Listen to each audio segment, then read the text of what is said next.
أعوذ بالله من الشيطان الرجيم.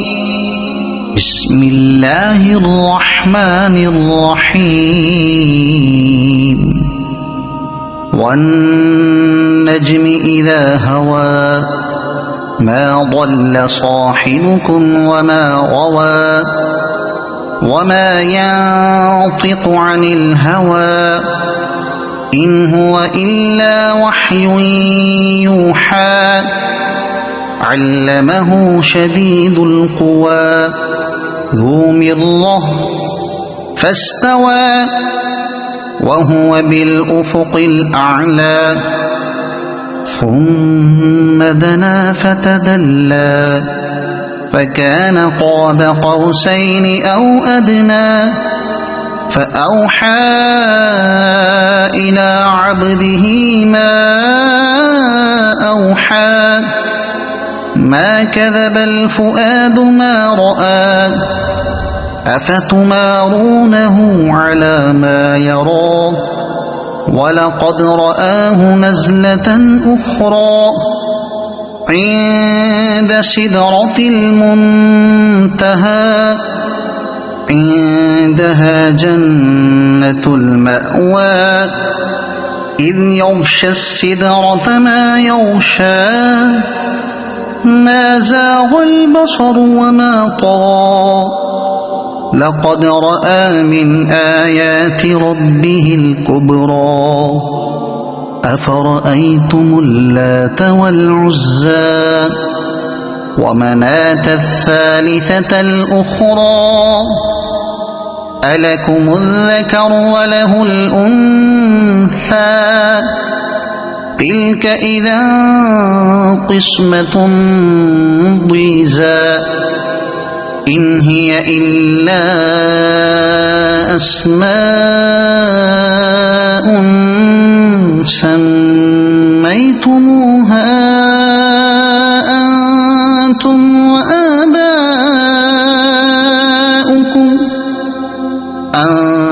أنتم وآباؤكم ما أنزل الله بها من سلطان إن يتبعون إلا الظن وما تهوى الأنفس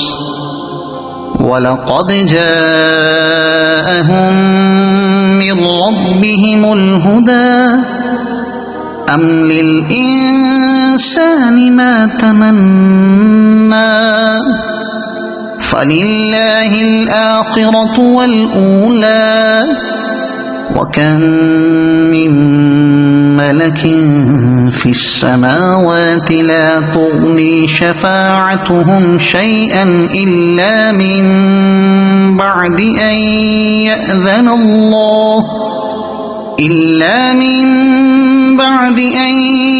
يأذن الله لمن يشاء ويرضى إن الذين لا يؤمنون بالآخرة ليسمون الملائكة تسمية الأنثى وما لهم به من علم إن يتبعون إلا الظن وإن الظن لا يغني من الحق شيئا فأعرض عمن تولى عن ذكرنا ولم يرد إلا الحياة الدنيا ذلك مبلغهم من العلم إن ربك هو أعلم بمن ضل عن سبيله وهو أعلم بمن اهتدى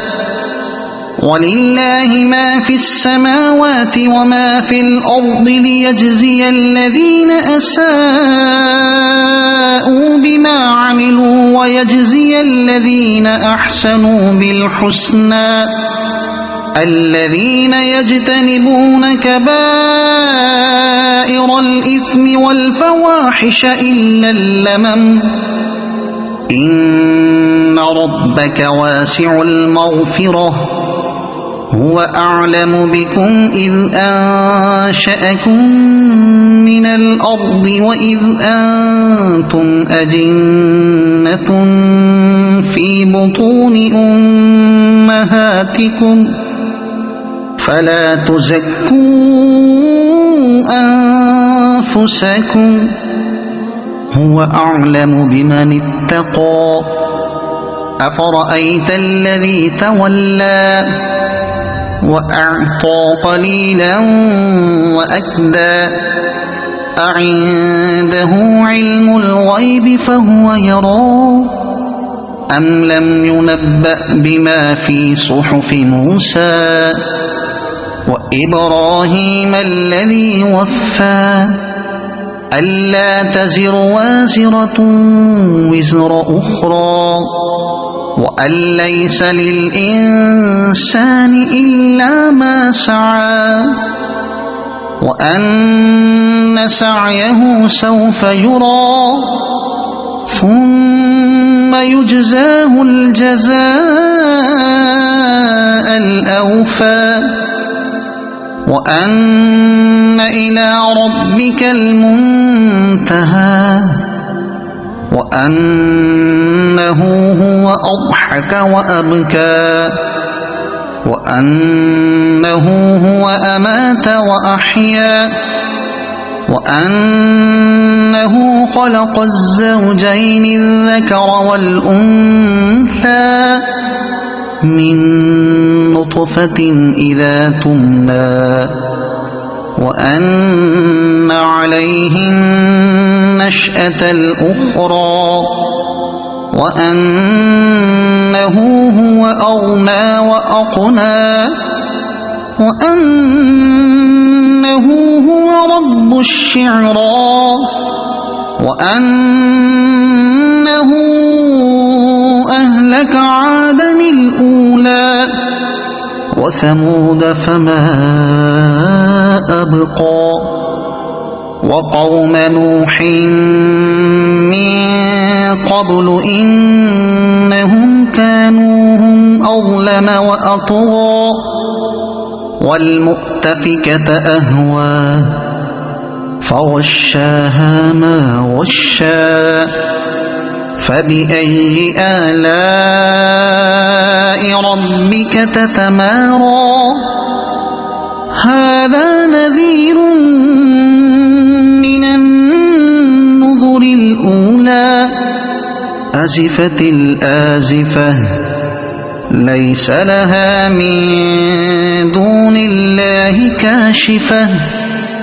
أفمن هذا الحديث تعجبون وتضحكون ولا تبكون وأنتم سامدون فاسجدوا لله واعبدوا